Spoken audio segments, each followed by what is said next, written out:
আসসালামু আলাইকুম। আমি Faria, Faris family blog YouTube channel থেকে নতুন দিনে নতুন আরও একটি ব্লগ ভিডিও নিয়ে আপনাদের মাঝে, কাছে এবং দূরে যে যেখান থেকে আমার আজকের ভিডিওটি দেখা শুরু করেছেন, আশা করি সবাই আল্লাহর রহমতে ভালো আছেন, পরিবার পরিজন নিয়ে নিরাপদে আছেন। আলহামদুলিল্লাহ, আমি আমার পরিবার পরিজন নিয়ে ভালো আছি। আজকে একদম বারান্দা থেকে ভিডিও শুরু করলাম। বেশ কিছুদিন আগে আমি যখন চাল ডাল ধোয়া পানি এবং কলার খোসা ভিজিয়ে রেখেছিলাম, তো সেই ভিডিওটা দেখে একজন আপু কমেন্ট করেছিলেন যে আপু তুমি কলার খোসা ভিজিয়ে রাখলে কেন, এই পানি দিয়ে কি করবে। তো জানি না আপুটা আজকে আমার ভিডিও দেখবেন কিনা। তো আমি কিন্তু চাল ডাল ধোয়া পানি এবং কলার খোসা ভেজানো পানি গাছে দিয়ে থাকি। এটা গাছের জন্য খুবই ভালো, অনেকটা পুষ্টি দেয়। তো আমার বারান্দাতে মাশাল্লাহ বেশ কয়েকটা গাছপালা আছে, তো আমি সবসময় চাল ডাল ধোয়া পানি গাছে দেই। এছাড়া কিন্তু কলার খোসা ভিজিয়েও আমি গাছে দেই। বাড়তি কোনো যত্ন নিতে হয় না আমাকে। তো 12 মাসে কিন্তু আমার গোলাপ গাছে ফুল দেয়। আবার হচ্ছে যে বাগান বিলাস গাছটা আছে সেটাতেও মাশাল্লাহ অনেক ফুল হয়। তো এভাবে আমি আমার গাছের পরিচর্যা করে থাকি, যেহেতু আমার 3টা বারান্দাতেই মোটামুটি গাছপালা আছে। তো বারান্দাতে গাছের পরিচর্যা শেষ করে চলে এলাম পুরো বাসাটাকে গোছাতে। তো আমার হেল্পিং হ্যান্ড মেয়েটা হচ্ছে ছুটিতে গেছে, তো একদিনের কথা বলে সে 2 দিন কাটিয়ে এসেছে। তো আজকের ভিডিওতে আপনাদের সাথে শেয়ার করব হেল্পিং হ্যান্ড ছাড়া ছোট বাচ্চা নিয়ে আমি কিভাবে রোজার দিনে সকাল থেকে ইফতার পর্যন্ত আমার সংসারের টুকিটাকি কাজকর্ম একা হাতে গুছিয়ে করি। তার উপর আজকে ভিডিও রেডি করেছি, আশা করি আপনাদের একটু হলেও ভালো লাগবে। ভিডিওর শুরুতে আপনাদেরকে স্মরণ করিয়ে দিতে চাই, আমার ভিডিওটি যারা দেখা শুরু করেছেন প্লিজ একটা লাইক দিবেন যদি আমার ভিডিওর কোনো অংশ আপনাদের কাছে একটু হলেও ভালো লাগে। আর যারা প্রথম আজকে আমার ভিডিও দেখছেন, আমার চ্যানেলে নতুন, চাইলে কিন্তু আমার ছোট্ট চ্যানেলটি সাবস্ক্রাইব করে পাশে থাকতে পারেন। এরই মধ্যে আমার চ্যানেলটিকে যারা একটু একটু করে বড় করতে সাহায্য করছেন, সবাইকে অনেক ধন্যবাদ জানাচ্ছি।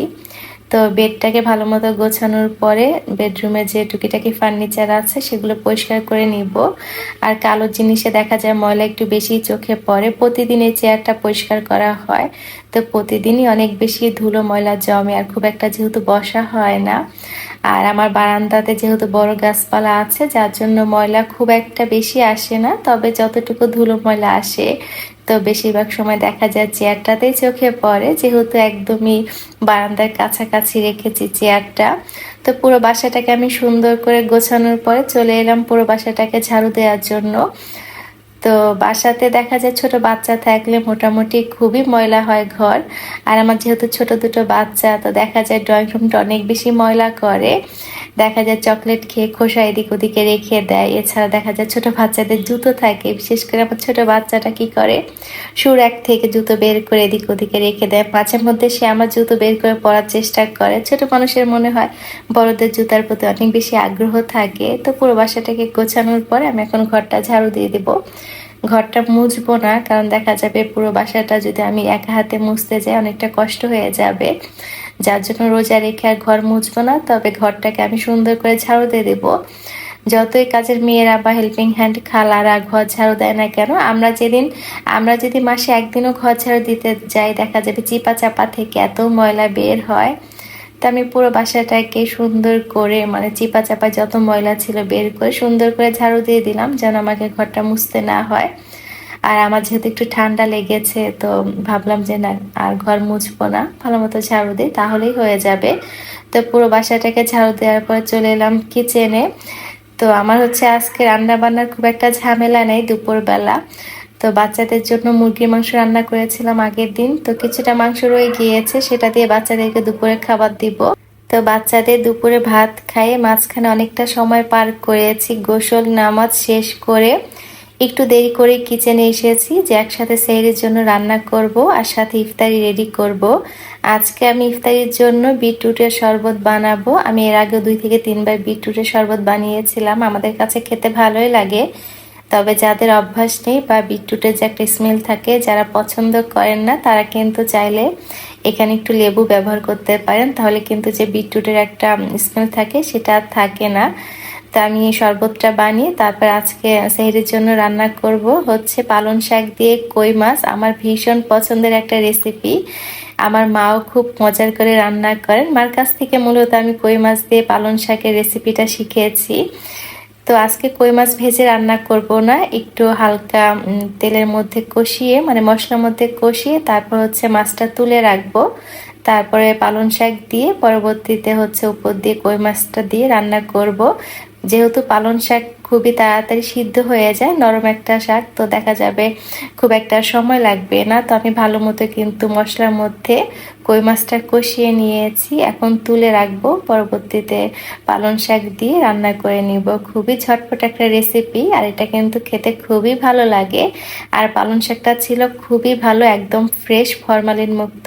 আমাদের পাশের ফ্ল্যাটের আপুদের বাগানে ফ্রেশ শাকসবজি হয়, তো সেখান থেকে আপু আবার আমাদের বেশি করে পালং শাক, লাল শাক, বিটরুট, বেগুন দিয়েছে। তো ভাবলাম যেহেতু শাকটা বেশ ফ্রেশ আছে, আর আমি আগে থেকে কই মাছ বের করে রেখেছিলাম, তো ভাবলাম যে কই মাছ দিয়ে পালং শাকটাই রান্না করি। সাথে হচ্ছে একটু লাল শাকও ভাজি করেছিলাম, আর বিটরুট দিয়ে তো জুস বানাবো। বিটরুটটা এত ভালো ছিল, ছোট্ট একটা বিটরুট কিন্তু এত সুন্দর, এত সুন্দর একটা কালার। আমার কাছে তো ড্রাগনের কালার আর এই যে বিটরুটের কালার এত বেশি ভালো লাগে, চমৎকার একটা কালার। আর এই তো কথা বলতে বলতে কিন্তু আমার কই মাছ দিয়ে পালং শাক রান্না করা শেষ। আলহামদুলিল্লাহ, আমার বাচ্চারা সহ আমরা সবাই কিন্তু মাংসের চেয়ে মাছ খেতে খুব পছন্দ করি। তো রান্না শেষ করে এখন ইফতারির জন্য কিছু রোল ভেজে নিব। তো আমি কিন্তু রোজার আগেই কিছু রোল বানিয়ে ফ্রোজেন করে রেখেছিলাম, সেখান থেকে 3টা রোল ভেজে নিব, আর সাথে আজকে আলুর চপ বানাবো। বেশ কিছুদিন আগে ইলিয়াস 311 আইডি থেকে একজন আপু আমাকে কমেন্ট করেছিলেন, আপু তোমার টিপসগুলো তো অনেক কাজে লাগে, একটা কথা বলি, বাথরুম একটু পরিষ্কারের উপর একটা ভিডিও দিও আপু, আমরা কিভাবে সবসময় বাথরুম পরিষ্কার রাখতে পারি এবং ডিপ ক্লিন করার একটা ভিডিও দিও, তোমার উপর অনেক খুশি হব। অনেক অনেক ধন্যবাদ জানাচ্ছি আপু আপনাকে কমেন্ট করার জন্য। ইনশাল্লাহ খুব তাড়াতাড়ি ওয়াশরুম ডিপ ক্লিনের উপরে একটা ভিডিও শেয়ার করব। এরপরে আমাকে আতিফ বেগ আইডি থেকে আপু গত ভিডিওতে আমাকে কমেন্ট করেছিলেন, ওয়ালাইকুম আসসালাম আপু, মাশাল্লাহ তোমার ছেলে অনেক সুন্দর, অনেক ভালো, ওদের জন্য অনেক অনেক দোয়া রইল, ওরা যেন সবসময় ভালো থাকে। ভিডিওর মধ্যে আমার ছেলের নামটা নিলে তার জন্য অনেক অনেক ধন্যবাদ আপু। নীলফা শিমুল আপুর ভিডিও অনেক সুন্দর হয়, উনিও ভিডিওতে কমেন্টে রিপ্লাই দেয়। পুরো ভিডিও জুড়ে ছিলাম, তোমার ভিডিওটা পুরোটা দেখে নিলাম লাইক করে, অনেক অনেক ধন্যবাদ জানাচ্ছি আপু তোমাকে। আপুটা কিন্তু মানে আতিফ বেগ আইডি থেকে আপুটা আমাকে এর আগেও একটা কমেন্ট করেছিলেন, আপু লিখেছিলেন, তোমার কথা শুনে মনে হয় তোমাকে অনেক দিন ধরে চিনি, খুবই সুন্দর তোমার কথাগুলো, জানি না তোমার মতো ভিডিও বানাতে পারবো কিনা, আমি তোমাকে ইন্ডিয়া থেকে দেখছি।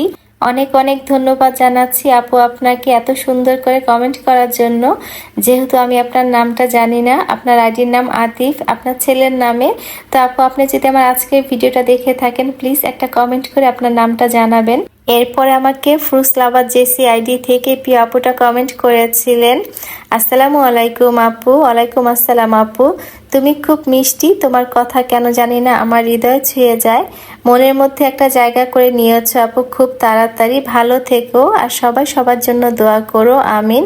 অনেক অনেক ধন্যবাদ জানাচ্ছি জেসি আপু আপনাকে এত সুন্দর করে কমেন্ট করার জন্য, আপনার জন্য অনেক অনেক দোয়া রইল আপু, আপনিও ভালো থাকবেন। আসলে আমাদের সবার সবার জন্য দোয়া করা উচিত, কখন যে কার দোয়া কবুল হবে মহান আল্লাহ পাকই ভালো জানেন। দেখতে দেখতে পবিত্র মাহে রমজান মাসটা শেষের দিকে, চলুন আমরা হিংসা বিদ্বেষ ভুলে একে অপরকে ক্ষমা করতে শিখি, সবাই সবার জন্য মন থেকে দোয়া করি, আল্লাহ যেন সবাইকে ভালো রাখেন, সবাইকে নিরাপদে রাখেন।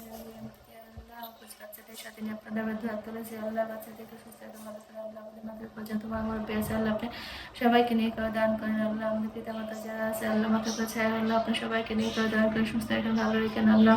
অসুস্থ যারা আছে আল্লাহ আপনার বান্ধব সবাইকে আল্লাহ আপনি সুস্থ করে দেন আল্লাহ। এই পবিত্র রমজান মাসে হয়েছে আল্লাহ আপনি আমাদেরকে গুনাহ মাফ করে দেন আল্লাহ। হে আল্লাহ আপনি আমাদের দোয়া কবুল করে দেন